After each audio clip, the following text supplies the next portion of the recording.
Thanks for whoever did that. Thank You're you. welcome. I always forget that. And I always have to figure out what to do with that gap. But, you know,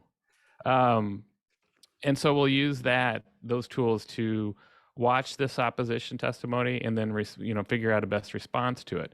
And the other idea too is from this event and perhaps others, we'll develop a messaging sheet that state activists and advocates can use as a list of, okay, you get this opposition or you get this message, how do you respond to that effectively?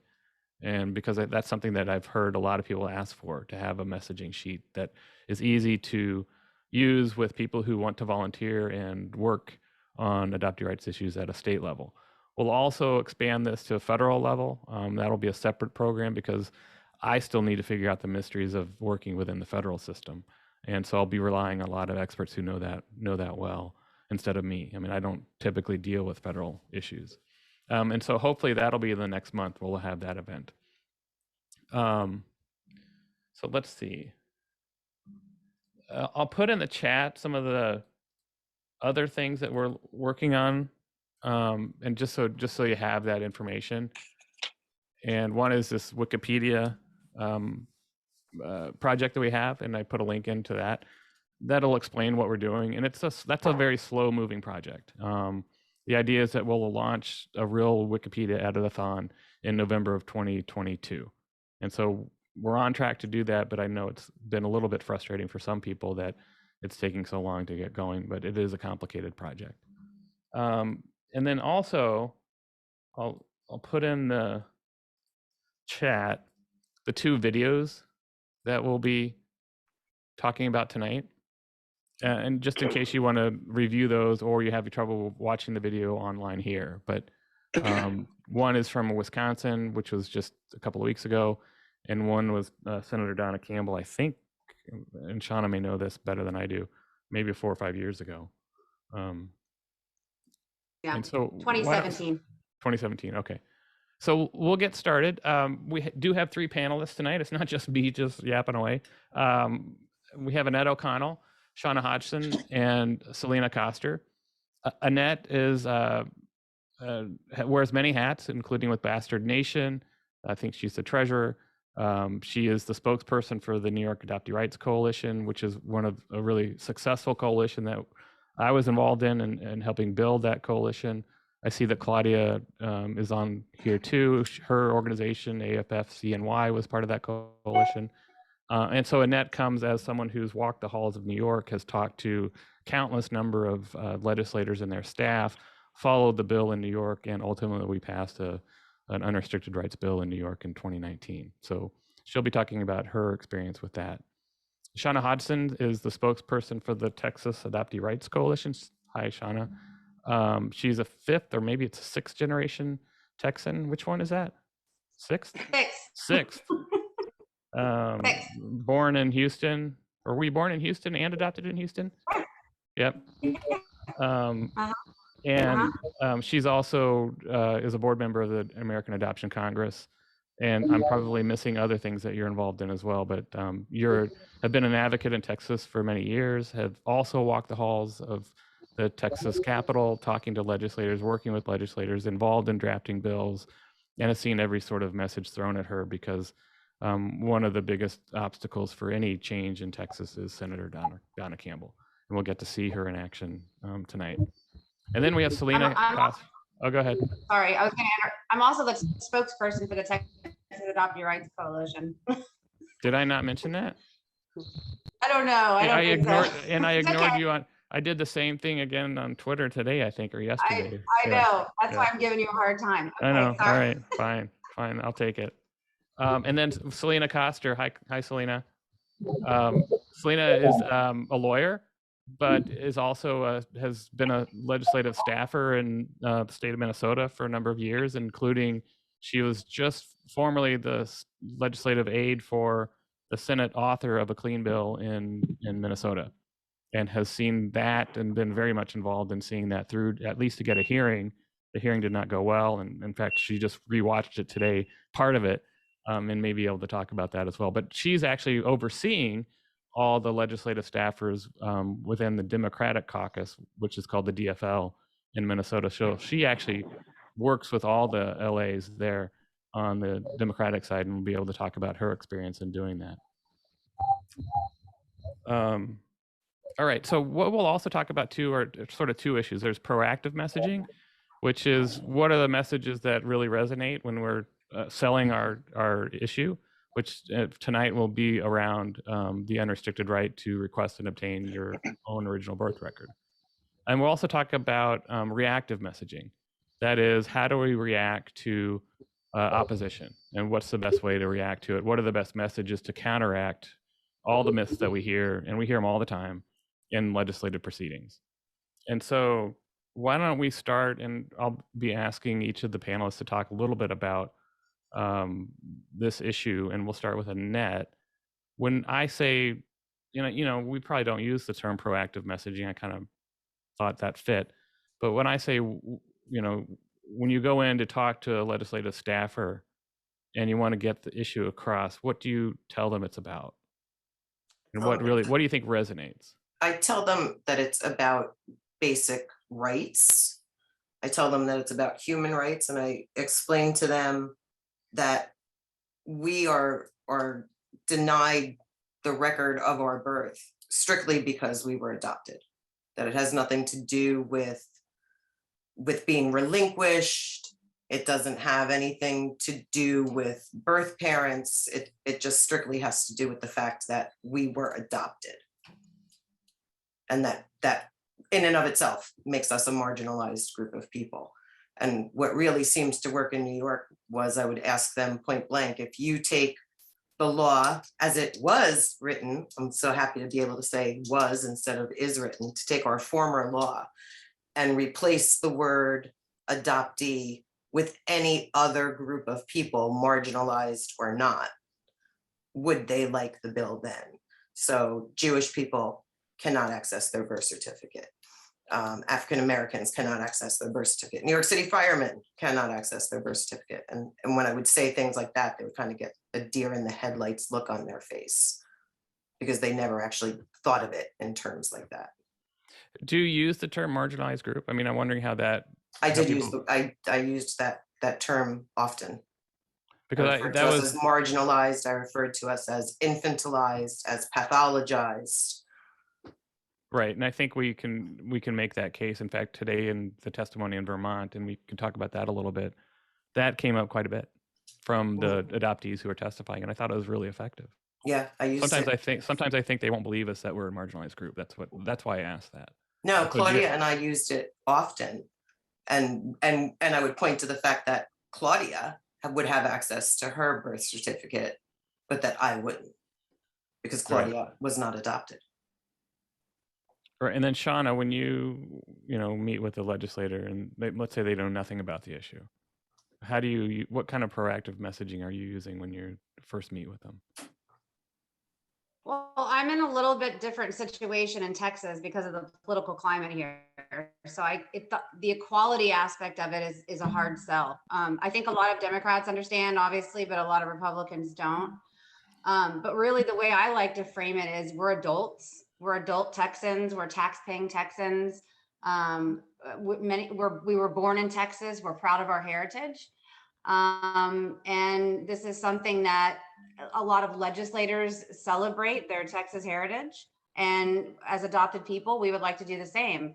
I also try to emphasize my experience at the agency, because that happened when I was an adult. So I try to keep the conversation away from my childhood, being raised by my adoptive parents, what that was like. Because they do ask a lot of questions about, oh, well, did you have a happy home? Yada, yada. So I try to keep it in the adult area. And so I think a lot of people, once they start to be able to, because it takes a while for some, I always say it takes at least a minute for somebody to catch on and say, wait, we're talking about adults. Because when you think about adoption, you think children. I mean, we know that, we see that. But I really try to make it in my state about pride, heritage, and having access to that heritage. That's really the strong selling point here, I think. And we saw that with our sponsor this past session. He really championed our bill. for that reason.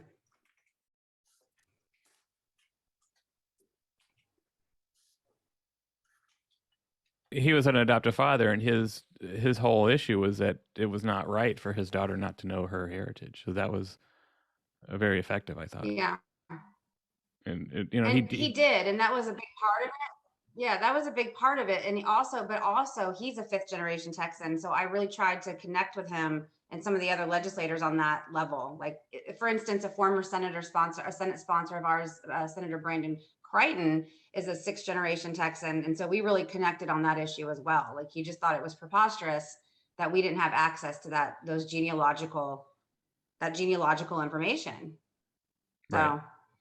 So it's less rights-based, even though you believe in the rights-based approach. Yeah, and if I could do it my way, and I would love to be able to do it like Vermont and New York and go up there and, civil rights or human rights. And I have done that. But to rally support from the public. But when I'm inside the state house, you have to tailor that message. And unfortunately, that's what we're up against right now in Texas because of the culture. It's because of the culture here. And that's Right, where it does become very state specific. It really does become very state specific. Like New York, we're not into the, I'm a ninth generation New Yorker. They don't care about that, but they do care. Maybe no, but they might if it's you're Brooklyn. Yeah, right. Could be. Well, no, they didn't care. I was Bronx. They didn't care. Right. But they do care about the civil rights aspect of it, and they do care about the adult part. That was a really big part. And you all know this from working with me, but I really try to stay away from the word adoptee. I find that just to be marginalizing in and of itself. So I started using adopted person and adopted people within my lobbying. And I found that the legislators started using that as well. And that was the one thing that I found super impressive, is that they started referring to us as adopted people as opposed to adoptees. And I would tell them, look on your phone, look on your iPad, look up synonyms for the word adoptee: protege, charge, ward. That none of them, it's a word like supercalifragilisticexpialidocious. It's a word that they made up to somehow make adoption more palatable and normal. So again, that worked in New York, but it might not work in other states. So it is very state specific. And then switch into Minnesota, which I kind of consider maybe it's the middle of Texas and New York. I don't know. It may be. But Selena, I assume at some point you had to convince your boss about why this bill matters, or did he get it right away? What I started with him is this, did you know, kind of thing. Like, did you know that me as an adopted person, I can't get that the same way you could? And he didn't. And a lot of people don't. And that's oh, wow, right. Once they hear it, they realize, of course, adoptions are secret or private or whatever, stigmatized in that way. But I kind of started with hey, isn't this weird sort of thing, and talked about what Minnesota's process looks like and how undignified it is, really, because it requires so many hoops that they put in front of adopted people to get a document that it costs a non-adopted person $30 to get whenever they feel like it. So I come from the place of equality or inequity, like Annette too, that we deserve the same rights as any other non-adopted citizen in the United States has. And why are we this different class when it comes to our own vital records? But also then talking about, I think in Minnesota, the spin is the bureaucracy of it, and the steps, the maze of the process that exists under our current laws, especially if you were born before 1982 in Minnesota. The flow chart to get your original birth certificate is just wild. So walking people through that and saying, what's the reason for this? Why are we doing this? And when we could make it this way and make it more equitable for everybody. Right. I mean, when I've created those flowcharts, especially Minnesota is probably one of the more complicated ones, and they see all these steps you have to go through and how many times you can be denied along those steps. Mm-hmm. Yeah. I mean, it's just not good government. And I'm wondering, Yeah. I mean, does that come up as an issue with any of you? Like, this is Yeah. just not good government. Yeah, that's definitely, honey, I thought you had your door closed and your kids couldn't come in. I talk about is this is just not a good use of our government's time. It's not a good use of an adopted person's time. Right. You know, why not streamline this? That's part of the business of the legislature, is to make laws work better and simpler and faster. When a search process for an adoptee in Minnesota can cost hundreds of dollars just for one parent, for the department to go get their permission or not. So yeah, it's absolutely kind of a good government thing, a transparency thing, and an equality under the law. Are sort of my main introductions to it. Did you An absurdity, really, of the system as it stands. did you have to convince other staffers about the issue? Staffers tended to be easier to understand than the senators. It's another one of those, kind of this is what we have to deal with and why kind of question, but no, not a lot of. I mean, In New York, maybe it's a generational issue. Yeah, I think so, for sure. And I think, Yeah. I mean, as you can see, even in Minnesota law, the older you are, the more hoops you get in front of you. Right. Yeah. and in New York, the staffers, I was hard pressed to go into an office and not find a staffer who either would have been directly impacted by the legislation or had a friend or a relative who would have been impacted by the legislation. Mhm. Was really hard pressed to find staffers who weren't impacted. Right. And many of them didn't even know that the pending legislation existed. So they were kind of like, wait, what? There's a bill that would say that, I could get my birth certificate, or there were women who said that they were birth mothers or that their sisters had been birth mothers. So like, this would mean that this family member could potentially get their birth certificate. And we were like, yeah, you didn't even know it, huh? Nope. So getting the staffers helped a lot in New York too, because they were able to sway the legislators with their personal stories as well. And so I imagine for you, Annette and Shauna, and even Selena, one of the bigger issues that goes along with messaging is that you are a constituent. I mean, you live this experience in that state, so you can talk from experience about living that and having to deal with it.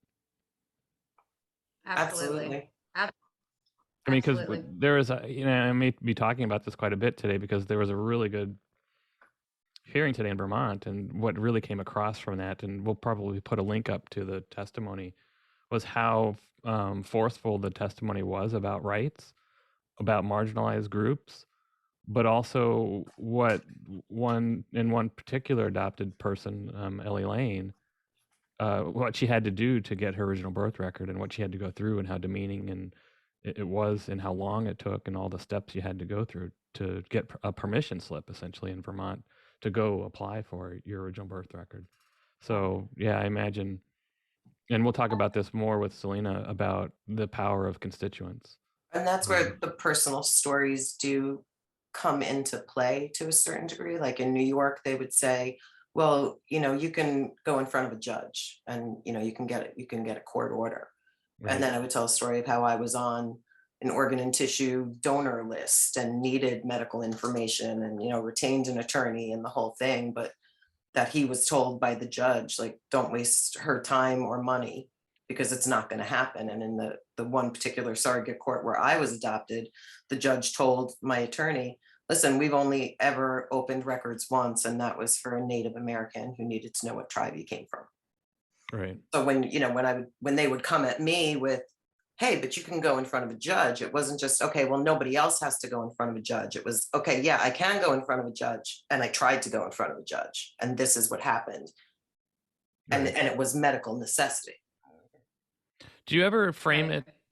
I mean, I use the term identity rights, and I do that deliberately because it's a much broader term, and it may encompass allies within this fight, meaning like donor conceived, or anyone who has identity issues that are being denied. Do you ever use that term, or are you more specific?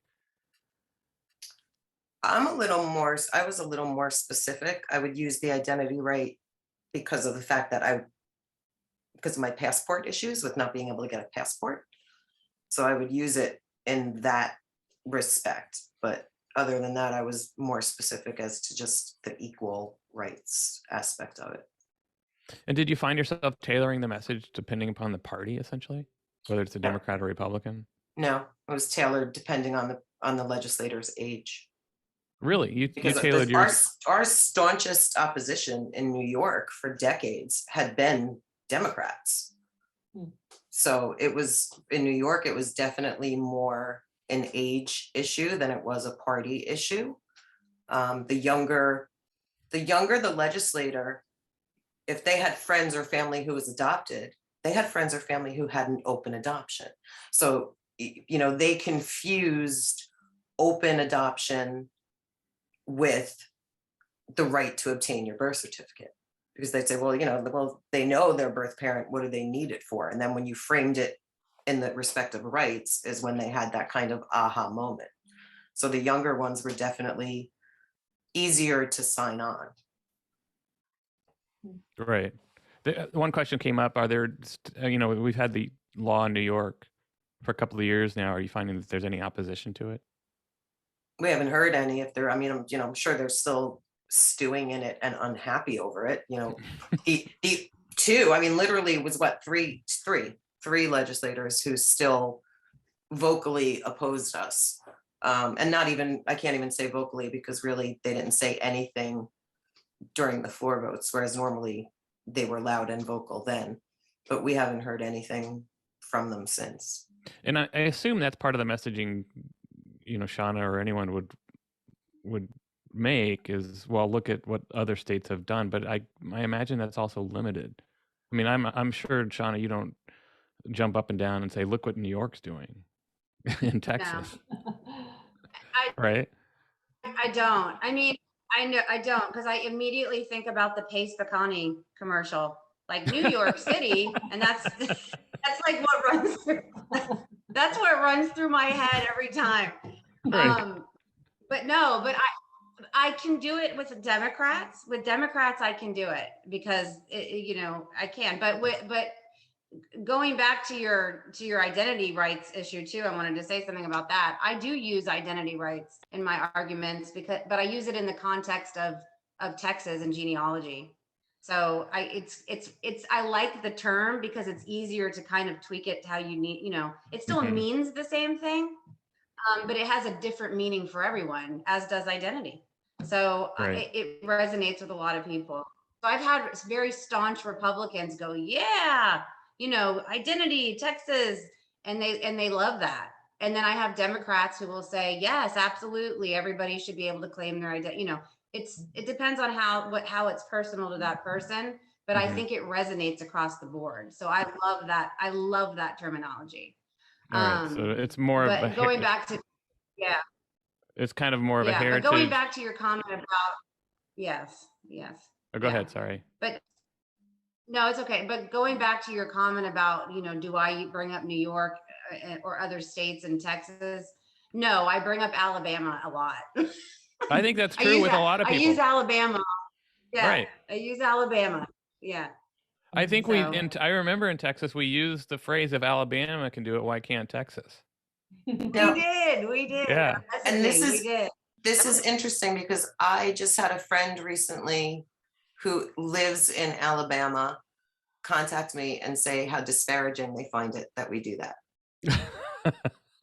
I could totally see that, because there's sort of the, people just dump on Alabama thinking it's this backward state. And really, I forgot to even tell you guys about it. So I'm glad it came up now, but yeah. Thanks for I meant to tell you that the other night. It was like a 70-minute long text exchange. And I was like, I promise, I'll talk to them. So there you go. I talked to you. But I think, we talk about Alabama, but I think if you use other states, you can show how diverse the states are. You got New York, you got Alabama, Oregon, Kansas, Alaska, Colorado, New Hampshire, Maine. You got all these states all over the place. And I think the other thing that I think has been really effective is to say, they've done this, they've released records without restrictions, and the world has not fallen apart. and lives have not been ruined. And I think we'll get into that a little bit when we respond to some of the opposition testimony that talks about, this adoptees are just going to pop up at everybody's door once they learn the information. Yeah. I mean, in Wisconsin, their law is based on Minnesota's. I tried to use both when I was testifying in Wisconsin, and I'm not sure that worked very well. The One of the rivalry between the things- two states. Yeah. When you said even about knocking on the door, when I was in the halls of the legislature at one point, I was having a radio interview. So I'm on my cell phone in the one area where I got service. And then the interviewer said, well, what about going to people's doors? And I said, again, it's pathologizing. You're making it sound like the big bad bastards are going to come and huff and puff and blow your house down. Right. And that's not what happens. That's not, we're people. Yeah, I find you mentioned media, and I find this is one of the hardest areas to tackle, and that is when you get a call from a TV station or a newspaper or some media outlet, and they want to talk to you about the bill that's pending. I find that narrative is really, really hard to control because they're coming into it with a preset narrative of what will sell on television or in the newspaper, and you have to counteract that. How do you, I mean, we can talk about this with, the reactive messaging, I guess, but, when you get a call from a media source, how do you convince them to not delve into the old tropes and narratives that don't really fit who we are? I've started saying to people, look, do you want to tell my story or do you want to tell a story?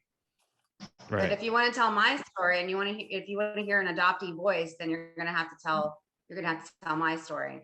And that, it's hard because they do come in with, they've already written half the story in their mind. We want to talk about your reunion. We want to talk about, and then there's always a comment from the opposition that you have to counter, which I actually like, but it is hard because they already have it written for you. So that's kind of a metaphor too, being an adopted person. That your narrative's already written your narrative. Right. Right. But I think the more you do it, the more comfortable you become. And I enjoy doing radio now. I think I actually enjoy doing the recorded interviews better because it allows for some editing and there's a personal connection there. Whereas when you're just talking to somebody on the phone and they're putting it in print, it doesn't come across the same way. Right. But it is challenging. You're right. I think it's one of the biggest challenges of this work. The biggest challenge of this work is trying to streamline your message for the media and just crossing your fingers and praying that they get it right. It's tough. And a lot of that doesn't even lie in the hands of the reporter. It lies in the hands of the producers and the editors. That's what I found out in doing the interviews, because I'd be like, wait a second, you left out, A, B, C, and D, and those were the most important parts. And the response would always be, my editor didn't want that part put in, or my producer said, no, we need to shy away from that. And I think that the way that they our portrayal, right? The portrayal of adopted people is just so pathologizing to begin with, right? We're a human interest story. That's what they're running it for, a human interest piece. And they want the Lifetime movie. And it's not always a Lifetime movie situation.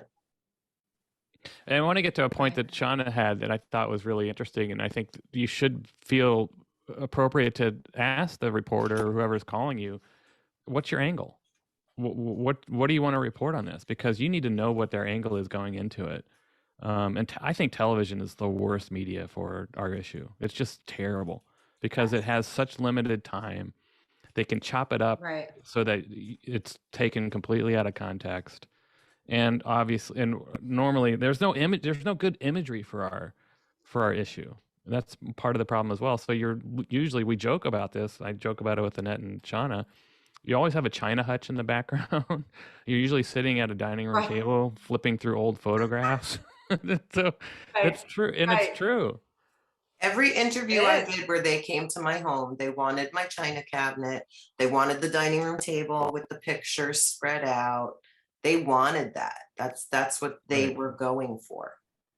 So I agree with Sean. I think if I were to pick a media, it would be radio, then print, and Yeah.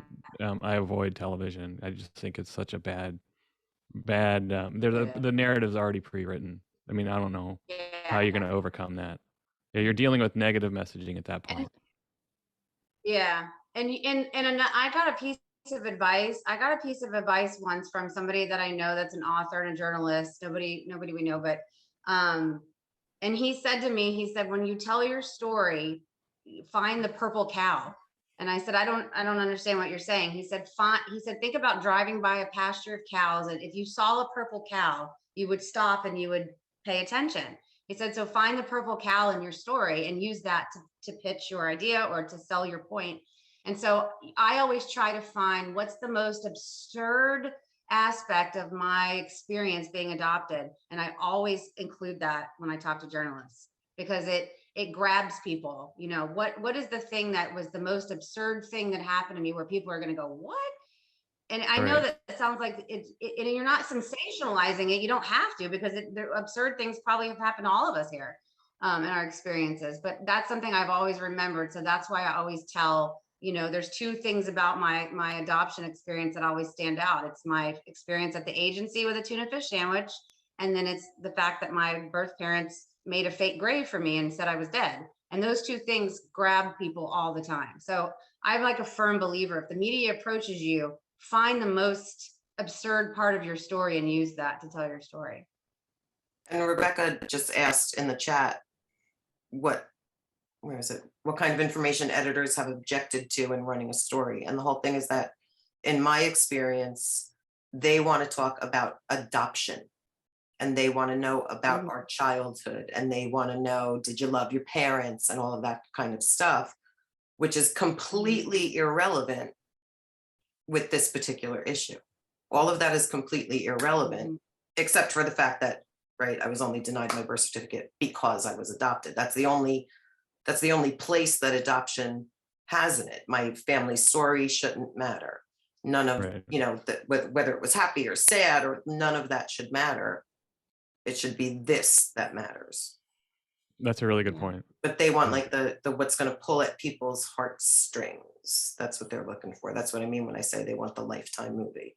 And that's where Shauna, that's where your purple cow pulls at people's heartstrings, right? You had your own grave. I was denied when I tried to petition a court, and I was on an organ and tissue donor list. And God, that was so hard. And in reality, like, I'm glad that my doctors had to maybe work their tails off a little more to come up with diagnoses. But, you know, instead of just jumping to a conclusion. But it's that's what they were looking for, exactly, the purple cow. And they want that information. They want the pulling at people's heartstrings. So let me ask this question. You know, people say that all press is good press.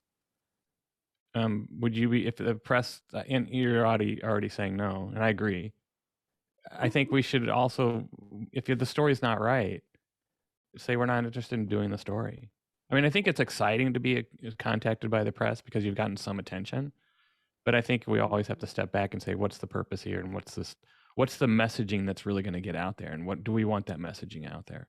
So Well, I think it's perfectly. I think it's once, right? I wrote that piece about why I would shy away from the interviews, right. Whereas other people in New York wanted the interviews. I would always shy away from it because I didn't want to have to gut myself in public and tell my story. I didn't want to have to do that. I just wanted it to be about this issue.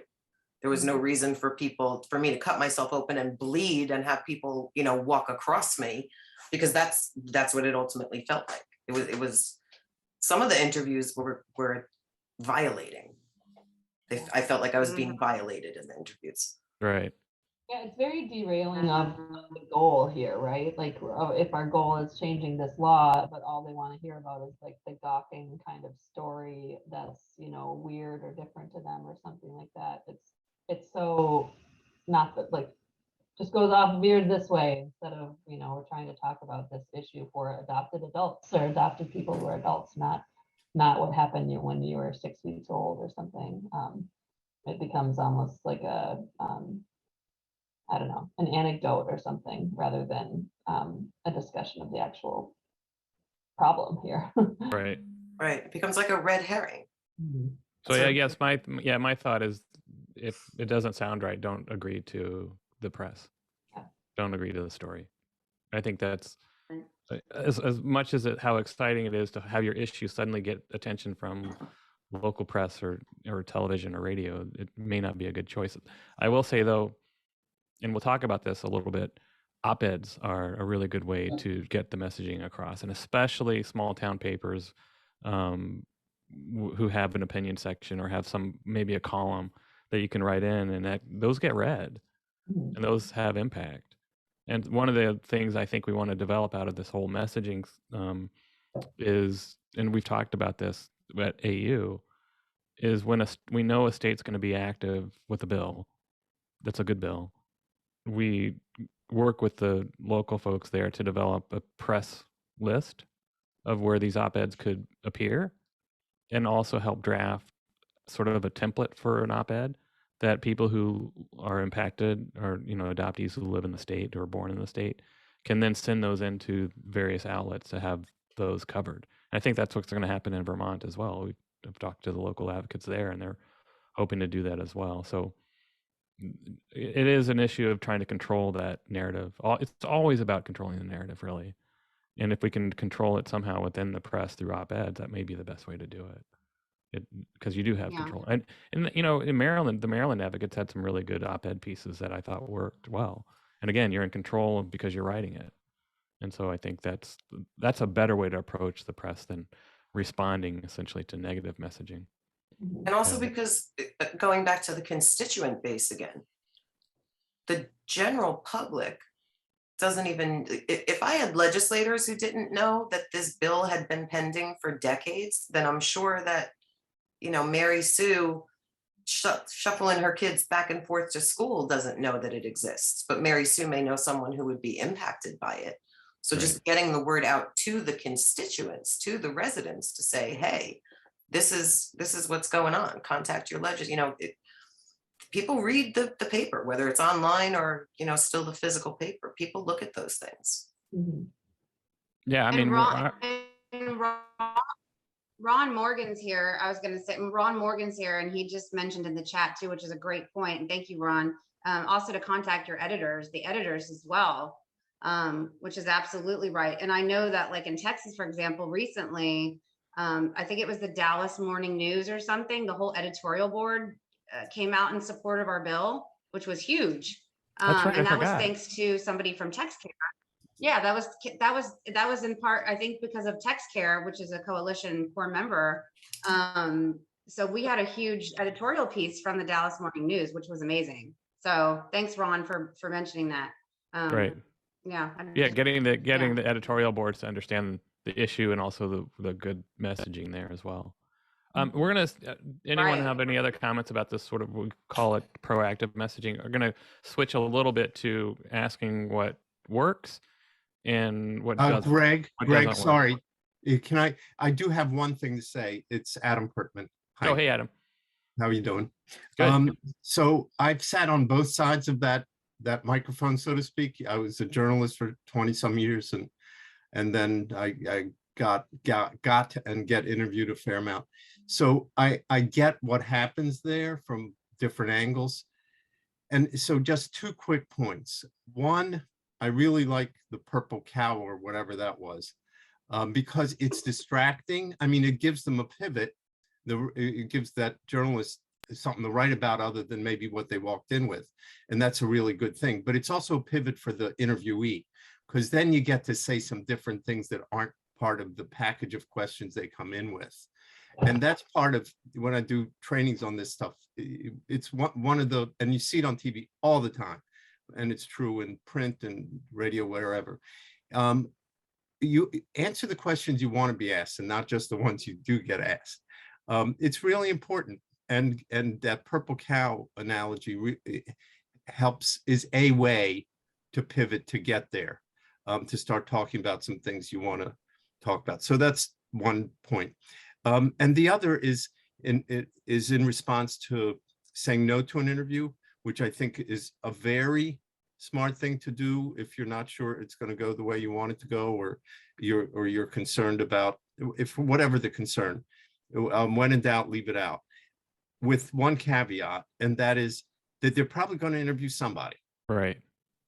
And so think twice whether you're going to be a more articulate spokesperson for whatever it is than whoever they might reach out to. Because it's going to happen. So one other way to deal with it is recommend someone. You know, if you're not the person to speak to and you're not certain, do you know somebody who might be? And if you do, say it's a gracious out. I can't do the interview for whatever reason, but Ron can. I know somebody who's really rooted in this stuff, understands it, and I think you'd like talking to him. That can be an effective strategy as well. I agree completely. The one I would add one other thing with that is that if you're doing coalition work in which you have a mix of national advocates with the state level advocates, that when a press inquiry comes in, that you always try to direct that to the local advocates who are impacted. I think that's the most effective story. So I would say that, yeah, if you're not feeling comfortable with the interview or the press inquiry, one issue is make sure it gets to the right person. And two, hopefully it gets to a person that understands the issues. Yeah. If I may, one other thought that you just put in my head, Greg, is it may not be, and I want to really respect this group, and it's your show, period. I'm not an adopted person. But sometimes the best diversion is to give somebody a different perspective. Oh, you really want to talk to Claudia? She has a different perspective on this than you might have thought. You want to talk to a researcher, or you want to talk, whatever it is, there are other ways to skin that cat. Right. Yeah. It sounds like it's basically trying to redirect the reporter to something or even that's where, Greg, you underestimate yourself, because that's where, for the many times that press called me, I would always defer to you. Like, you need to go to Greg Lewis because he's the national expert and he has the flow charts, and I put this in the chat before, you're very humble, but you completely underestimate the impact that you have in all of these states. But I would say I open doors. And so, for instance, Vermont, I testified yesterday, and I sort of was this neutral sort of, this is how it works kind of thing. And sort of today, the 4 advocates who are impacted or are either impacted or constituents got to tell their stories within a context of how this law works. Mm-hmm. And so I think that combination is really what counts. So yeah, it is a combination of sort of expertise, and they're always wanting to talk to someone who thinks, who they think knows what's happening and who has an aura of expertise. So I can play that role, but I also think it opens doors to get those stories out there. But thank you. Yeah, you're a triple threat. You're a triple threat because you're a legal expert, you're an adopted person, right? And you're an activist, but you're a triple threat in those hearings because you're there with all 3 hats, wearing all 3 hats. So usually a resource witness or somebody that's an expert on it is not an adopted person themselves. So sometimes you're very unique in that regard. Yeah, sometimes they think we're not it disqualifies us from being experts because we're adopted, which is crazy. Which is crazy. Well, and it shouldn't, right? Because we have the lived experience. Right. Exactly. Yeah, we have the lived experience, so that in and of itself makes us the experts. Right. But thanks, Adam. Those are really, really good points. And I think that we need to take that into account. Yeah. Especially with the experience that you've had with, both being interviewed and also being a journalist. Okay. So what doesn't work and what works? Let's do, and I'm looking over here at my list. I'm going to, and it'll be sort of a speed sort of thing where I'm going to ask you, I'm going to give you a term and I want you to react, and we won't going to spend a whole lot of time discussing these terms, but just sort of a quick reaction. How about humor in messaging? Necessary. Shauna? Well, Annette stole mine. You can just say I agree. I agree. I agree.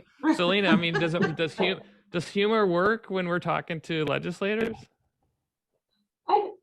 I think if it's a learning opportunity, I don't, I don't know, maybe I'm getting too, it's not rapid fire anymore, but Or no, it doesn't have to be like super rapid fire. Yeah.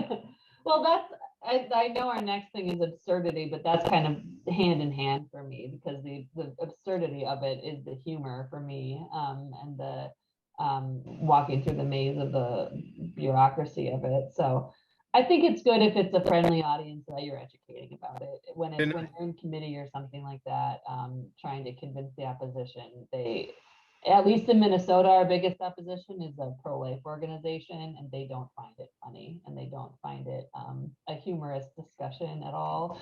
So I probably would avoid it in those kinds of conversations where I'm trying to win them over.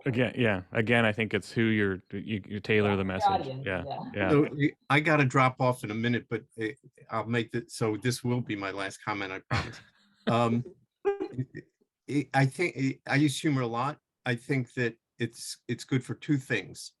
One, if you can tell a joke or an anecdote that actually is insightful or leads to an insightful point. So if it's just a humorous thing just to break the ice and make nice with people, I'm not sure it makes a difference. Maybe it does. But if it's humor that leads to a point, a funny thing happened, or a joke that I could give examples, but a joke that leads to, well, how about if it's people who are adopted instead of whoever's in the joke, whatever, if it leads to a point, right, it's a really good thing. And the other, I guess it's a corollary, is that it's a purple cow. It's another opportunity to move the subject, to change the subject, to distract, to make a different point. And in that way, I think humor works really well. Yeah.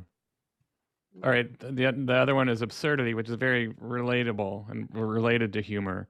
And I think the resounding answer to that one, use absurdity, because that's really what we're dealing with all the time. I also want to say that humor and absurdity is also an organizing tool, meaning that you're gonna rile up people who are gonna help you organize and respond to what's needed to contact legislators using absurdity and humor, and especially with social media. I mean, you're competing with everyone's attention, and then I think humor and absurdity may break through that and prompt people to do something.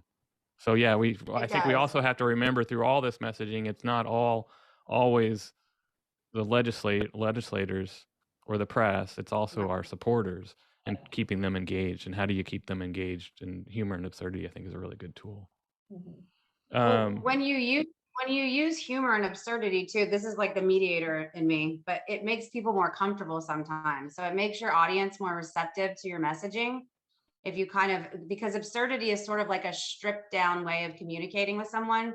If you can be that comfortable being funny and not, and making fun of yourself, making fun of the situation, pointing out the absurdity of the situation, it kind of puts you on an even playing field. So it actually makes people more receptive to your message many times, not always, but it depends on what it is. So I always found it to be a good icebreaker. I think it also humanizes. I mean, in this sort of really stressful situation of testifying before a committee, if somehow you can break that ice with something that makes them believe that you're human and you have a sense of humor, all the better, because I think they're going to listen to you more carefully, and they're going to think more kind of illogically more highly of you, because you're relaxed about this issue. But it's really hard to do, right, because they're such high intensity situations. If you've never testified before a committee, and you have 3 minutes to get your point across, and which is not much time at all, and you want all these points across, and so I think it's hard to do. I would avoid trying to insert humor deliberately. It almost needs to be natural to work, except for social media. Social media is a whole different story. Yeah. All right. How about well, this one's a good one. And we're going to get into the negative stuff soon, which I should have put the negative stuff first so we can end on a positive note. But constituent contact. Yeah. And Selena, I'm especially interested in what Selena says, because she's seen you know, what happens when an organization puts out an action alert saying contact your senator, and they get 100, 200, Yeah. 1,000 emails a day. So constituent contact. Yeah, I think constituent contact is for sure a quality over quantity thing too, because like Greg just mentioned, senators or legislators generally, I live in the Senate world though, but kind of they tend to, the rule of thumb tends to be give the constituent back the effort that they've given you in reaching out. So if you're putting a lot of effort into your telling them your story and why this matters to you, they are a lot more likely to listen and give it time. Or if you're hitting yes, send an email to an action alert you get, and it's the same form email that they've gotten 200 times from 200 other people, they take that as a sign that, you know, well, that's all you're going to put into it, then it's probably not that important to you. So the constituent contacts that are unique and personal are huge. And that's why we have a Republican author in the House in Minnesota when the rest of the Republican Party here is opposed to it, because he heard from a constituent and they told him their story of why this matters to them. And he heard it and listened, and now he's an author on the bill. So it's really, that's the thing that kind of brings legislators in on almost every topic, is hearing from their constituents about why things are important to them and why it matters to voters in their district. So I want to ask you a question, and you discussed this when we had a sort of a pre-meeting, Yeah. but let's say you're legislative assistant or aide, and suddenly 300 messages are coming in and they all say the same thing, you know, support this bill. What do you do? And what kind of, I mean, as a LA, you're sort of that first, you're that gatekeeper. You're the triage. Yeah. What do you do with all those messages, and what do you tell your senator that you're in LA for? Yeah, if they're all identical, you tend to, at least for me, I show them the one and then keep a tally for the rest of them. So, you know, you got this one, you got it 200 times, you got it 30 times or whatever. When it's the same topic but different emails, then it's like, oh, we should really give these some looks, because that's really resonating with folks, and people are willing to put their time into telling you about this and wanting you to learn about it. Another thing we do though, when you get a lot and you don't know anything about it, maybe this issue is completely new to them, which it will be for a lot of legislators, is most, at least at the Minnesota Senate, we have our research staff and we ask them like, what's this about? Can you tell me more? And if every office is getting something of the same emails about the same topic, then they'll often, you know, do a brief or a memo or something kind of summarizing the history of the issue in the state, so every legislator can then kind of figure out how they want to respond, or what they think on the issue. So How about calls instead of emails? calls are good. It's kind of another tally thing, and it really varies a lot between legislators, but I usually would do both, honestly. I would never just, if you're calling, you send an email too, just to be safe. Right. Yeah. And then both Shauna and Annette, your constituents in your states, and the contact you had with legislators and their staff was critical, I assume. It was, for me, it was Oh, vital. absolutely. Yeah. I don't think you can get a bill passed without what people call a ground game, where you have people that are actually going to the legislators, meeting with the staff. Your face is seen fairly often. The issue becomes lodged in their head, and they recognize you when you walk in. But that's very hard to find that resource with people. You know, there's only so many Annettes and Shaunas in the world. So, You know, and that was one of the things that I would say, Greg, too, and you know, and Claudia can attest to it, right? Because she was my partner in crime with the lobbying. Was I would tell the legislator, like they'd be like, "Oh, hey, it's you again, still working on this," and I'd be like, "Yeah," and you know what? It's not. It almost seems very surreal, because it's not normal for a hockey mom to be making, you know, biweekly trips to Albany to lobby in the legislature. But yet my representatives knew that I was going, and they'd be like, okay, listen, girls, if you need any more copies made, or you need to just come down and, you know, sit down and put your feet up, come into our office, you're good, that type of a thing. So it's like having a personal relationship with my own legislators made a not normal situation more comfortable. when I was in the halls of Albany. Right. It was critical, in both in Texas and in any state. Yeah. I mean, COVID's a little different now because you can't really walk the halls in many legislatures, except maybe Texas. You have to. Exactly. You have to in Texas. Right. Yeah, and they don't see you, and they remember your face. But as far as district offices go here, I mean, Texas is such a huge state geographically. So I think a lot of legislators don't even know where their district office is. So you have to show up at the Capitol.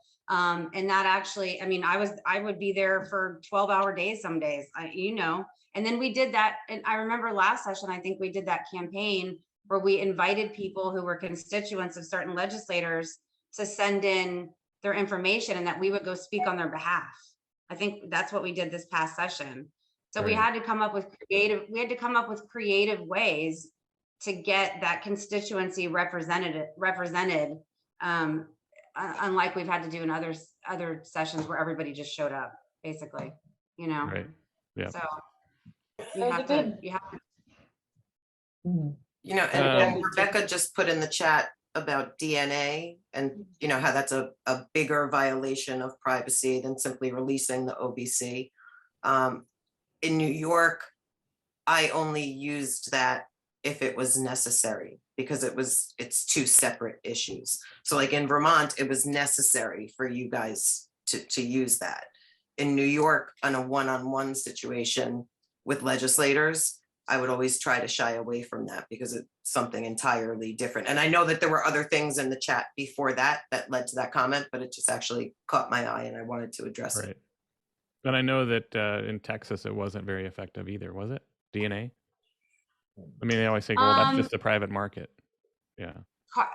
Senator Campbell said, we can't control what happens in the private sector. Right. So she had an argument for everything. But I mean, we made arguments to that too. Like, you're right. You can't control what happens in the private sector. And that's our point. Right. It's helping people learn the identities of their families. So yeah, there's always going to be an argument against DNA. And you have to be careful too, that you don't let the DNA argument become a replacement for the argument about a human and civil right. And that does happen because you'll see people go off on tangents about that, and it's not good. Right. And that's why I would only use it if they said something about it first. I would never bring it up first. And I know that that's not what happened. Again, I know that's not what happened in Vermont, but I just wanted to make it clear that, best practice, right, if we're going to call it maybe something like that, would be to only use that if you have to, if they bring it up first. Right. And I'll skip some of the few things that we have left on this what works. And one is, and we did this in New York and Texas, and what we call palm cards or rat cards. And these are, fairly professionally produced cards that are, I don't know, they're about the size of an envelope, but Want me to grab one? Sure. It has information on both sides, and that you would always have these as you're walking the halls and talking to legislators, and you could give it to them 2 or 3 times before they finally catch on.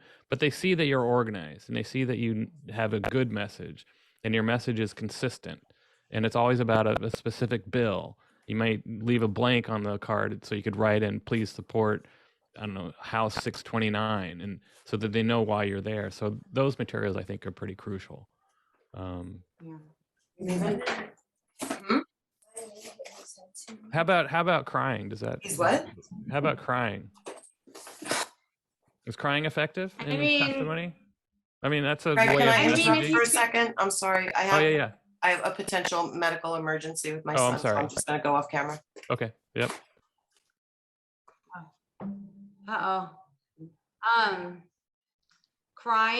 Crying can be effective if it's done in a constructive and contained way.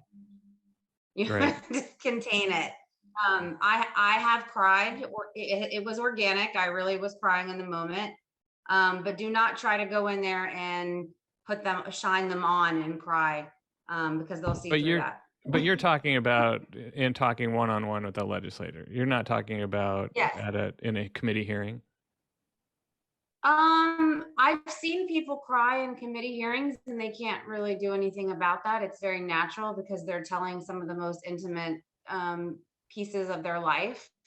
so naturally they would cry. And I think that's pretty well received by legislators when it's in that moment, in the context of a moment of talking about something that's deeply painful or meaningful to you. Right. For sure. Like my birth mom testified with me in 2019. And I mean, we both were crying like babies. We were both crying like babies. The committee chair, Safroni and Thompson, was crying. I mean, we were all crying, but because she saw, you know, my mother and I sitting next to each other. So I think that had a big impact. But don't do it in a way that's artificial. And I don't think anybody would really do that, but you never And know. I would assume you don't want to fall apart completely either, right? No. I mean, I feel like No. I mean, maybe we're going way off in left field on this, but I feel like if you fell apart completely, they're going to say that's because you're adopted. You know, they're going to just blame it on adoption. Sure. This Probably. is a damaged individual that's in front of me, and you know that's sort of par for the course for some of the legislators. That's what would be my fear. Or they're gonna say she needs therapy and you need to come back next session, but go get some therapy. Exactly. Right. Yeah. All right. Yeah.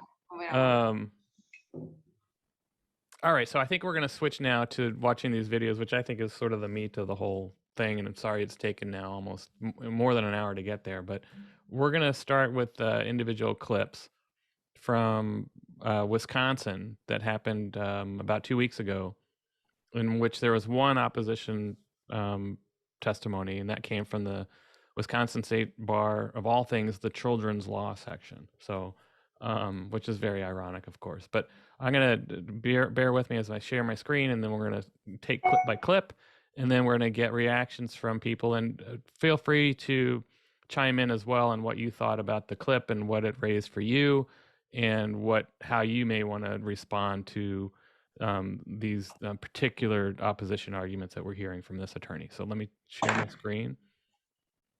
There's that. And can everyone see should say opposition testimony on it? Yeah. All right. I'm going to change the sound. Next up, speaking against, is Lynn Bodie of the State Bar of Wisconsin, Children's Section. So, my name is Lynn Bodie. I'm speaking on behalf of the State Bar of Wisconsin Children and Law Section Board, which has taken a position against this bill.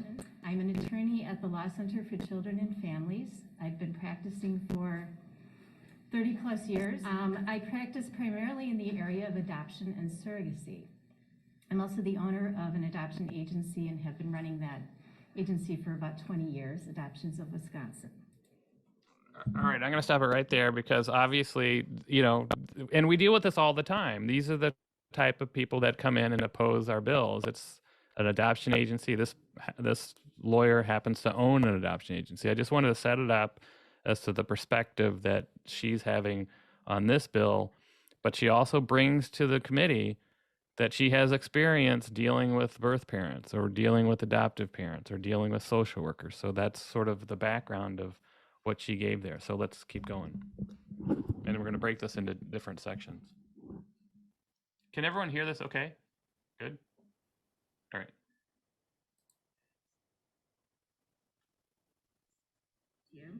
But I do want to summarize quickly. First off, the proposed legislation, I believe, is unnecessary in that we have an adoption search program that you've heard about. All right, so let's go from there. And looks like Annette's still gone, but Shauna, are you still there? Yeah, I'm here. I was All right, just so checking on Annette. She's okay. She's not going to be back for a moment. Go ahead. Okay. We hear this all the time. This is not necessary. We already have a good system. And, you know, it's a system set up that if you want to search for your birth parent, you can find them. How do you respond to that? How do you respond to that? Well, we don't. OBC access is not about search and reunion. OBC access is not about search and reunion. It's about access to a vital statistics document. Right. Mhm. Yeah. That's the most effective. I think that's the most effective way. It's hard to get across. Mhm. And I think the messaging has to be there before you even reach to this committee, basically, because you know you're going to get it, right? Yeah. And I mean, also then that's the first thing, but then like the money involved in a search is so, I don't think people understand how much it costs to do that. And what she's saying, well, just do this. It's another like, oh, just adopt sort of statement. Oh, just conduct a search with an agency for hundreds and hundreds of dollars for who knows how long. Right. And in Minnesota, it costs you, if you have to go through an adoption agency, and it costs upfront a one-time fee of $800, but it could be more than that. It's just crazy. And then I think we heard testimony. What was good about it in Wisconsin, we heard testimony from someone who had spent, I think it was more than $10,000 on a search. Yeah. And there are plenty of stories like that as well, hiring private investigators. But again, if you get into that weeds of search, then it becomes about search. So you have to avoid that. And it's not about search. It's what Shauna says. It's about, and I always frame it this way, it's about filling out a form, paying a fee of $25, and in 6 weeks you get your original birth record in the mail. And what you do with that record is up to you. You could frame it, put it on the wall. You could search if you want to, or you could make a paper airplane out of it. All right, so let's go to any other comments from people?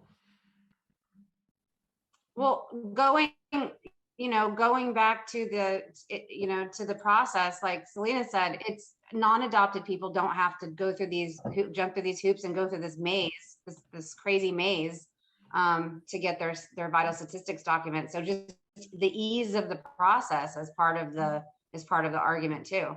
It's labor intensive, right? And demeaning. It's demeaning. Yeah, and then if you flow chart out these searches, they're pretty extensively involved. Yeah. All right, let's go to the next one. All right.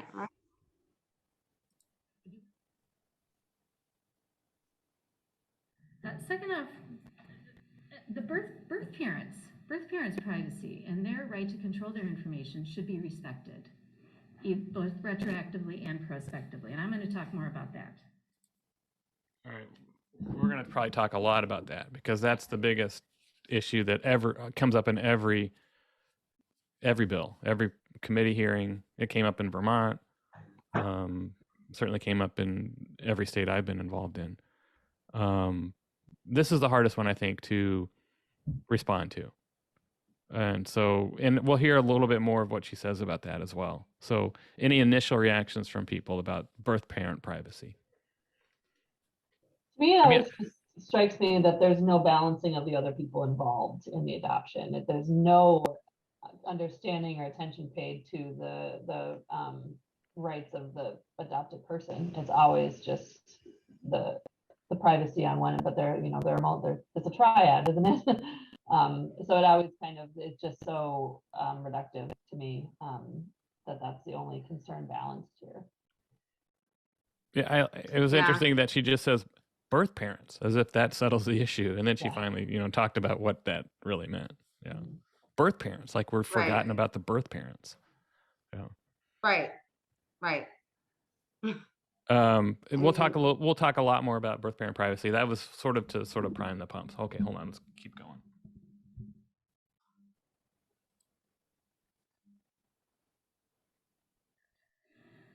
Third off, the discovery of a birth parent's identity where that person chose anonymity may not provide closure. It may not provide a positive experience, but can provide, in some cases has provided, negative situations. I said earlier that adoptees' access to their information is important, and it is. Birth parents, however, may have a continuing interest in controlling access to their information. This is no less important. Birth parents who have previously chosen closed adoption were told they could remain anonymous. And where a birth parent has chosen, or a future birth parent wants to choose, anonymity, removing that assurance of anonymity disrespects that parent's choice for their child and for themselves. All right, so I think we could talk all day about anonymity, but we hear this all the time in committee hearings and responses from legislators. So what are people's reaction to when this term anonymity is used? The way she frames that, the language she uses when she said competing interests, she's already setting us up to be in competition with our birth parents, as though there is a conflict there where there is not. We don't, and so she's already pitting us against our birth parents just with that language. So I just wanted to point that out. Second, and you said something about this, Greg, recently in a tweet, and I told you it was probably one of the most succinct statements I've ever heard on this issue. As you said, we are always put in a situation where we feel subservient to the interests of others. I don't think that, I think to say that we could balance interests you can't. There's no balancing here. It's not about balancing anything. Again, it's about our identity rights. Third, and I'm going to be long-winded here because this sticks in my craw every time. People are not secrets, and you cannot expect a person to remain a secret because their parent went through a difficult or crisis pregnancy that they kept private at the time. You don't need to carry that through your life living as a secret. So that's something that's impossible to expect of any person. So right. That's what I would say to that. And then I know, of course, it's a myth, but those are my three takes about what she just said. Selena, do you have any response? I mean, that's, hits the nail on the head.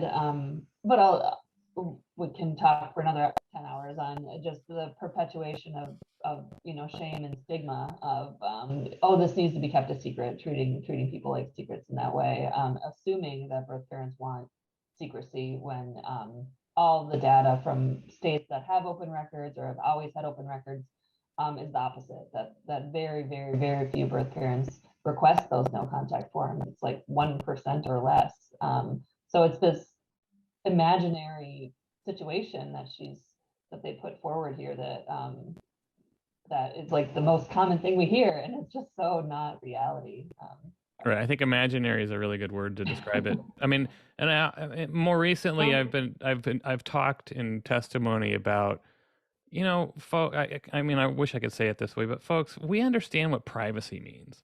We're not people that are going out trying to violate everyone's privacy. We respect privacy, but that's not what we're talking about here. We're talking about a birth record that has fairly limited information on it. And so and also, as Jamie Weiss just said, and she's involved in the Georgia efforts, privacy is not the same as anonymity is not the same as privacy. As secrecy is not the same as privacy. And so I think we really need to fight back hard on this issue of we're not trusted with our own information, and we're assumed to be people who, once we have the information, will violate the privacy of other people, which I think is absurd. And it gets into that whole issue of absurdity. We're not out. It's like, this whole showing up at the door, and we'll have this mentioned actually, and very specifically in her testimony. But I think we have to really fight back hard on this issue of we don't understand what privacy means. That we're children and we don't understand it. So yeah, it drives me nuts. And it's the biggest issue that comes up. All right, let's keep going. And then, I do want to say too that as I'm trying to monitor the chat, and whatever you put in the chat, we will take that into account when we develop this sort of political messaging sheet. So it's very useful to have that information in your input. And it's a little bit harder to have that input when we're watching a video and then responding, but definitely put it in the chat. All right, let's go.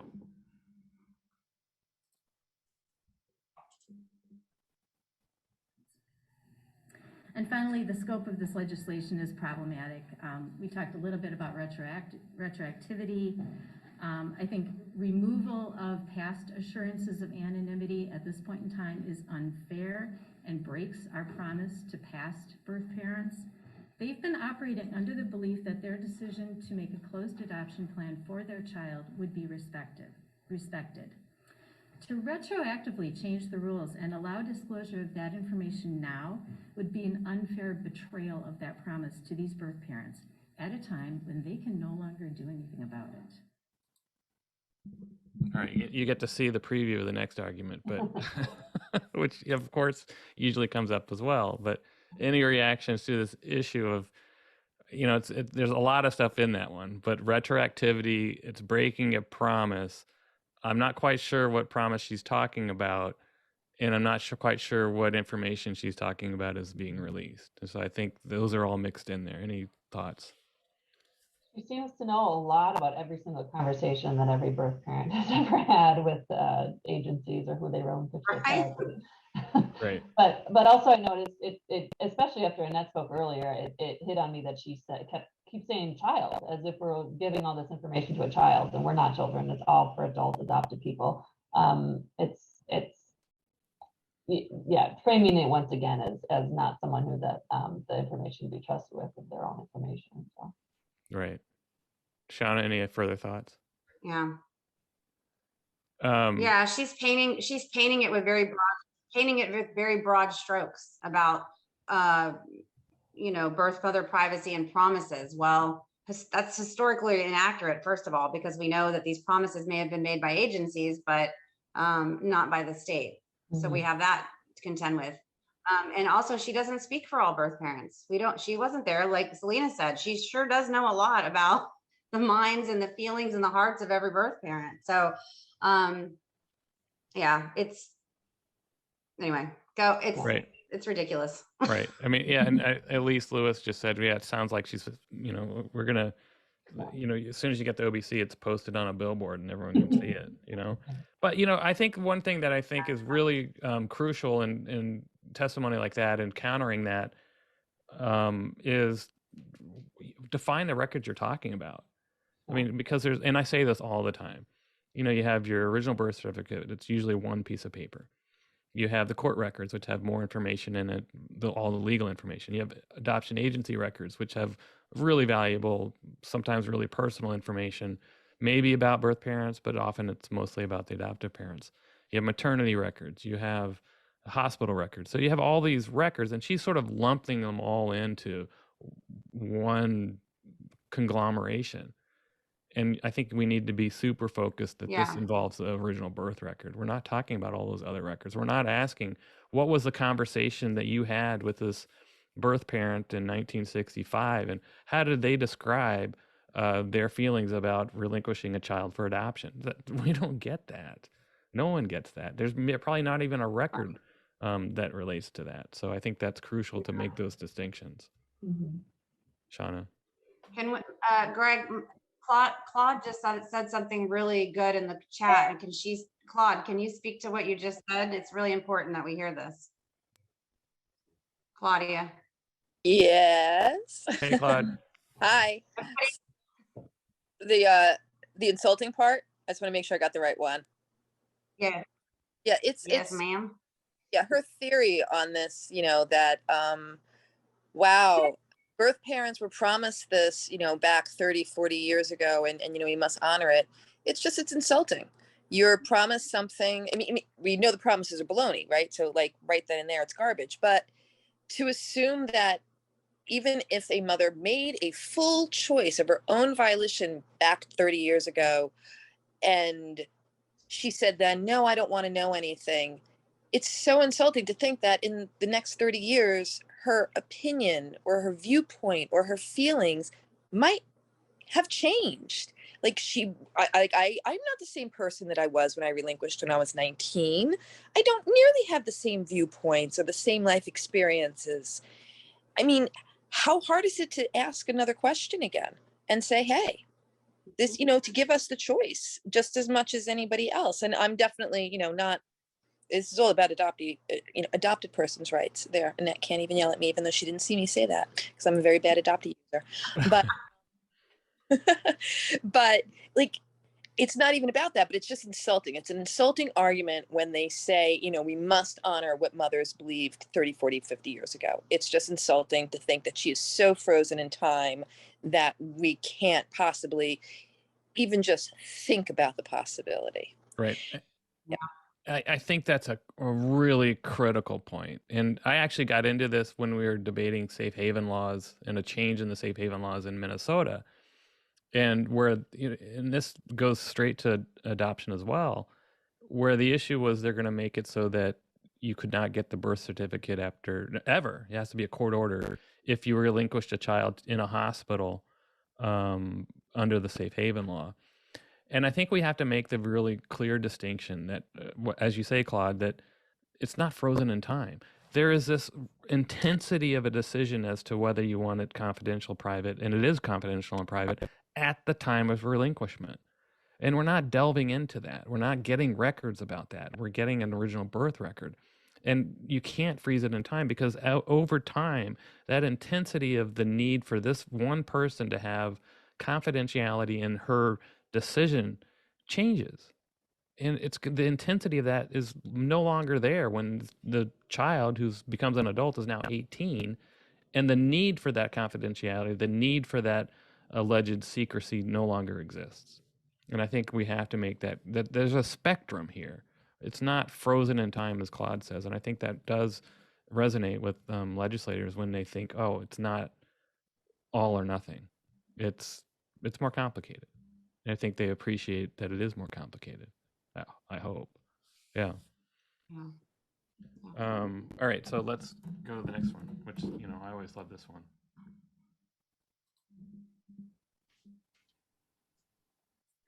Going forward, I believe this bill would operate to be, I hate to say it this way, but anti-adoption.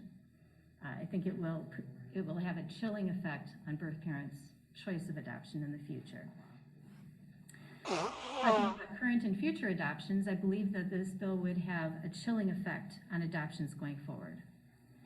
We would be forcing a birth mother's hand at a very stressful time, and we'd be taking away yet one more choice from her at a time when she has limited options.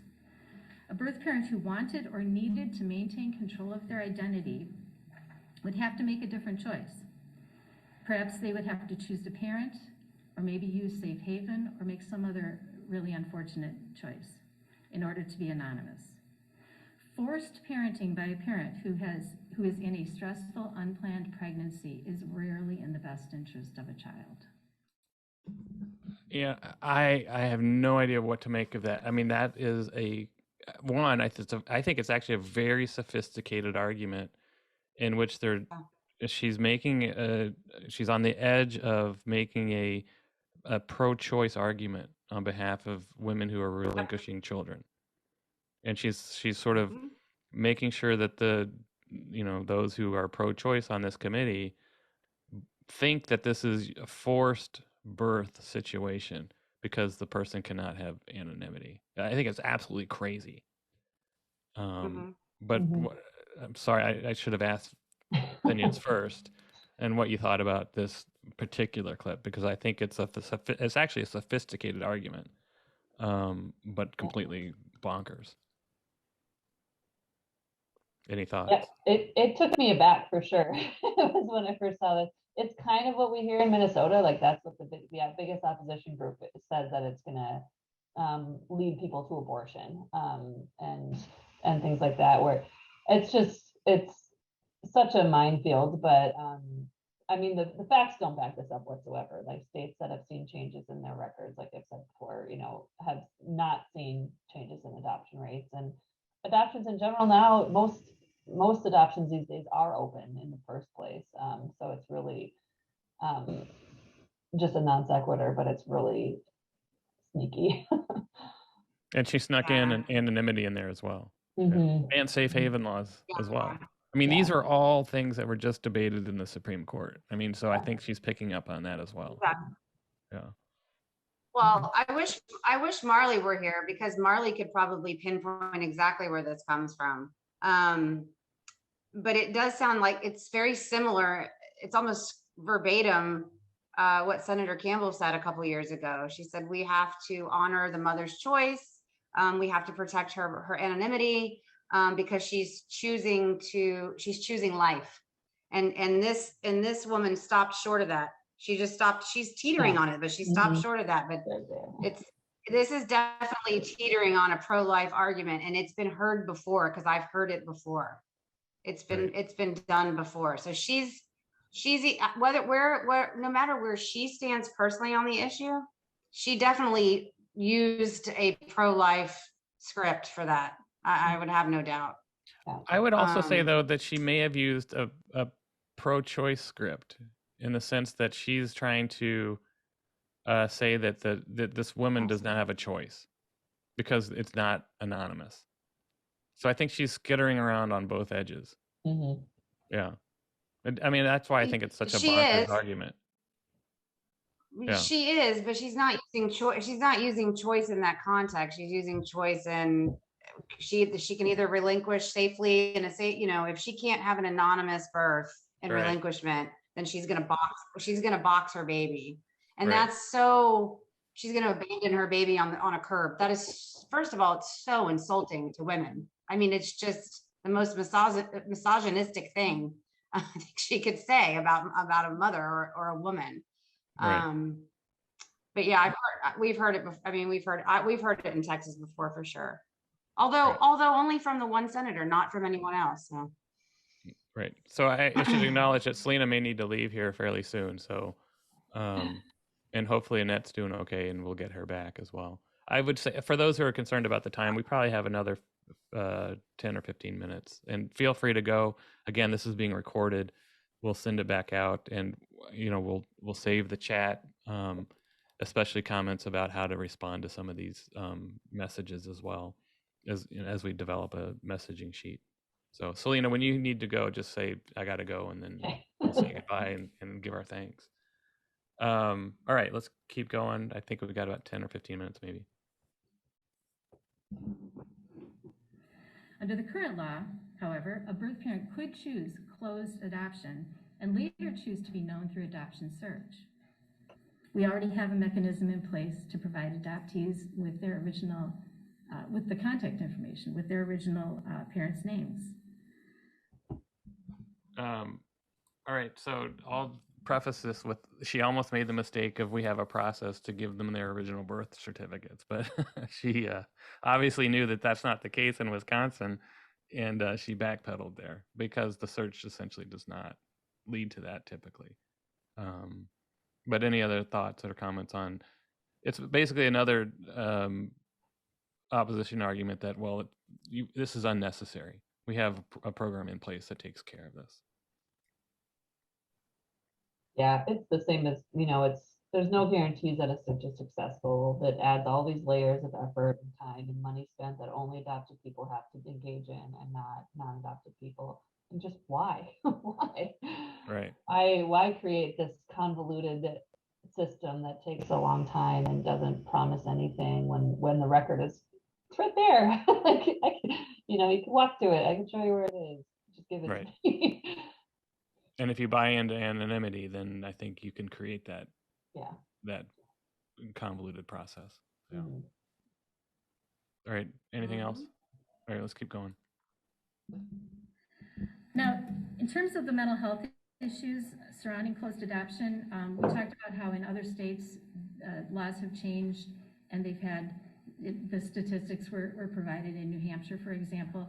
Not every state handles it exactly the same way, so I don't know what if any intermediary is being involved in those disclosures, what if any sort of neutral parties involved.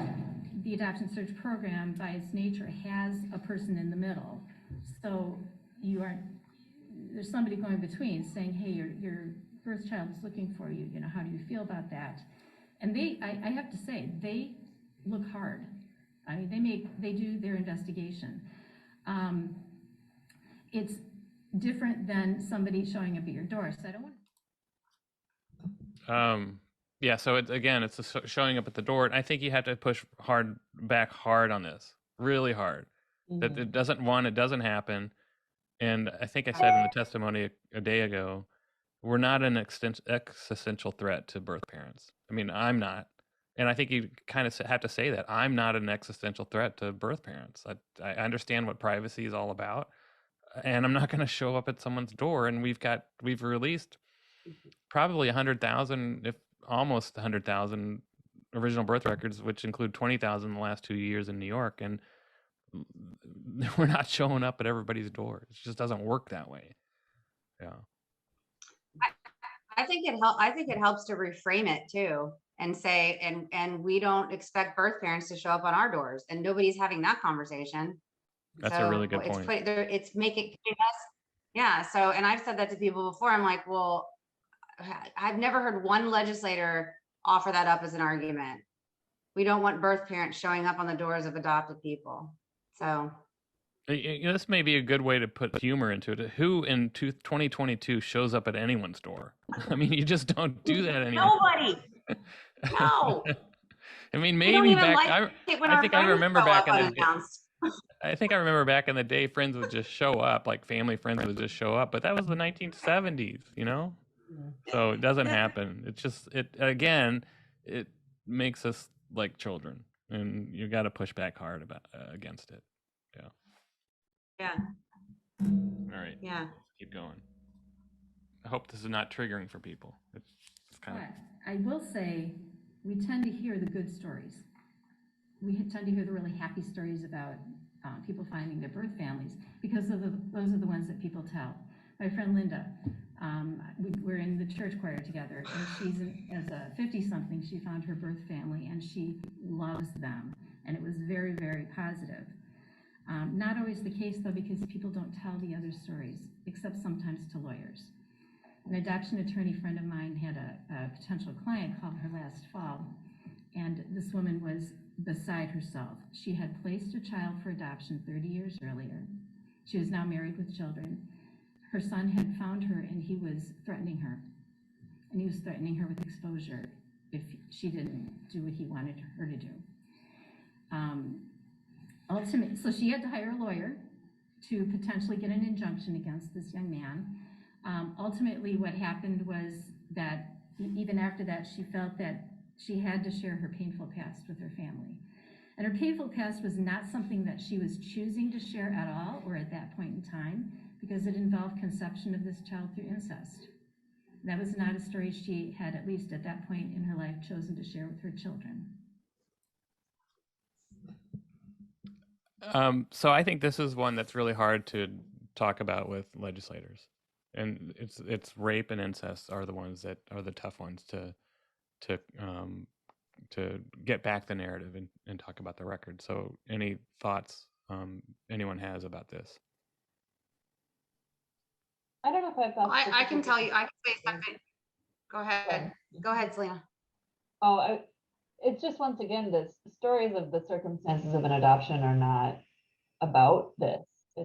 They're really irrelevant to the fact of a birth record, and whether your story is good or bad, it has nothing to do with the right of the adoptee to have that record. We kind of had this happen the opposite way on our hearing in the Senate. My boss, really, my senator, really liked sharing stories, and shared mine of a very positive, wonderful reunion. And the person on the committee was like, well, that's not true for everyone, and it kind of backfired. But it's the same thing. There's these horror stories are not, they'll happen regardless of what, whether the law changes or not. We don't even know if this person in her example found her because of his birth record. He could have found Exactly. ancestry.com. Right, exactly. I think that's missing from that, a critical missing point. Yeah. Sorry, Shauna, go ahead. I think the rape issue, and I know it happens, and it's happened.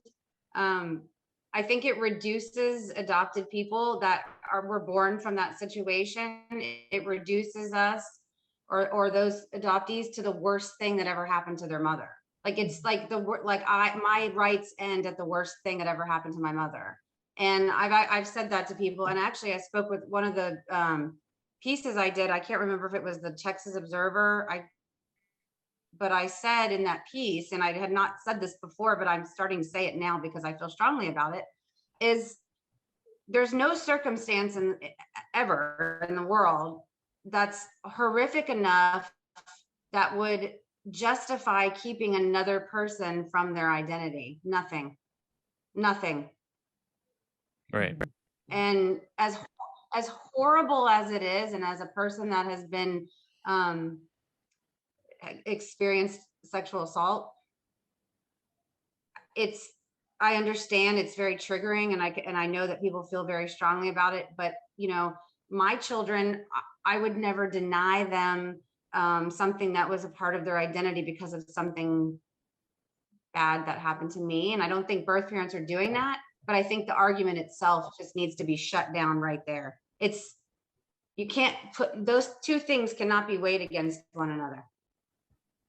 And I think I still struggle to find the right words to articulate that, but that's where I am with that.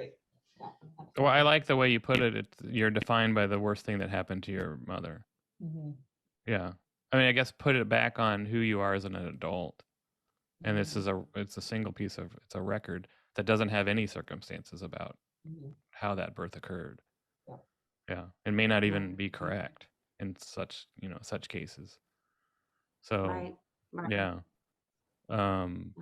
I do think that those arguments, and Tennessee is an example where you cannot get your original, that's the only exception in Tennessee, is you cannot get your birth record if there's evidence of incest or sexual assault or rape.